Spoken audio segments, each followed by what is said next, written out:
Cela vous est déjà arrivé d'entrer dans une boutique et là, le vendeur vous aiguille. D'un rayon à l'autre, il vous conseille. Au bout d'un certain moment, vous vous sentez un peu harcelé. Vous aimeriez juste aller regarder tel rayon, un autre rayon, tel objet, un autre objet. Mais là, le vendeur est insistant, il vous conseille, et puis presque il vous impose d'acheter ce qu'il a envie vraiment que vous achetiez. Ça arrive.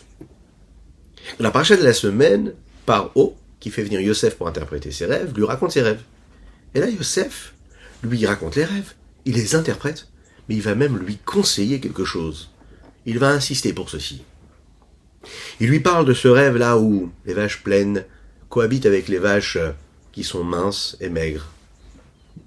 Yosef lui dit, l'interprétation la bonne est que le pays de l'Égypte va vivre une largesse, une abondance, cette année d'abondance, et puis ensuite il y aura cette année de sécheresse.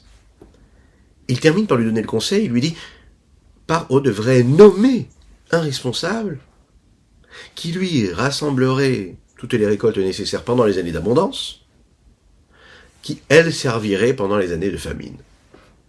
Il lui donne un conseil, il nomme même quasiment une personne qui devrait s'en occuper, qui par la suite va être celui qui l'est lui-même, Yosef, puisque c'est Paro qui va le choisir. Le rabbi de Lubavitch se pose la question et dit, c'est quand même curieux.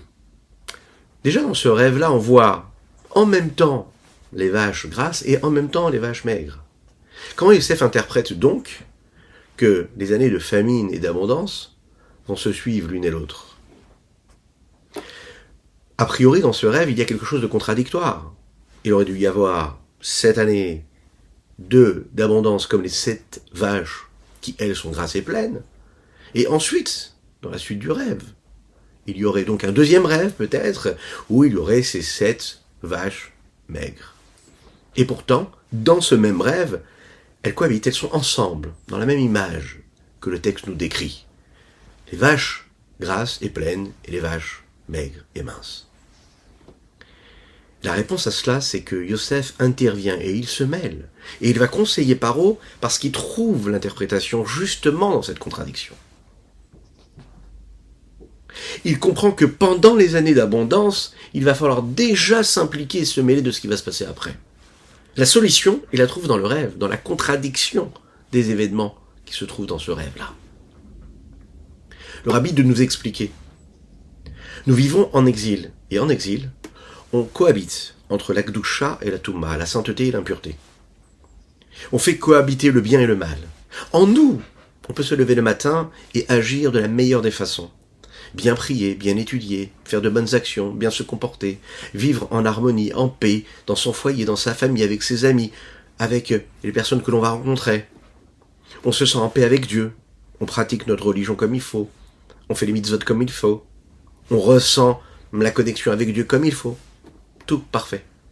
Et l'instant d'après, le jour d'après, ou dans une même journée, on peut passer complètement dans un autre monde, que Dieu nous en préserve.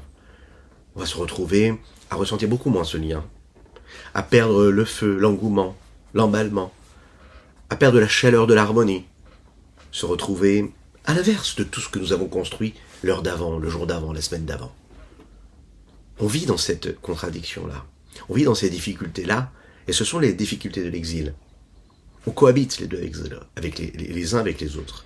Mais, ce que Yosef nous dit ici dans ce rêve, et ce que le rabbi de Lubavitch nous dit, c'est que dans cet exil, et c'est ici qu'on nous demande de vivre, on doit laisser cohabiter ces deux éléments-là contraires, mais tout faire pour se prémunir des armes nécessaires pour faire en sorte que quand on se retrouve dans des difficultés, quand on se retrouve dans un domaine qui va être à l'inverse de l'harmonie, l'inverse de la sainteté, eh bien on aura les armes qui seront déjà prêtes. Parce qu'au moment où on est investi dans la sainteté, on se nourrit d'une vitalité qui est tellement profonde, tellement sincère et tellement authentique, qu'on a de quoi se battre, entre guillemets, qu'on a les armes pour se retrouver confronté aux contradictions du monde physique matériel qui nous entoure.